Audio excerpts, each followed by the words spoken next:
ప్రార్థనా పరులమై ఉన్న మనం చేయవలసిన పని ఏంటంటే దేవుని ప్రమాణములు ఎత్తి దేవునికి చూపించి, దేవా నీ ప్రమాణముల నెరవేర్పులు, నీ వాగ్దానముల నెరవేర్పులు, నీ వాగ్దానములు నా జీవితములో ఏంచి నెరవేర్పులు చేయి అని ప్రార్థించుటను బట్టి జకరియా దేవునికి ఎలిజబెత్ ప్రమాణములను జ్ఞాపకం చేయాల.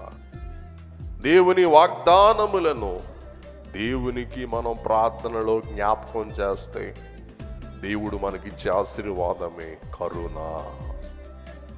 దేవునికి కేకలు పెడబొబ్బలు కాదు కావాల్సింది, దేవునికి ఆయన మాటలు ఎత్తి జ్ఞాపకం చేసే వాళ్ళంటే ఇష్టం.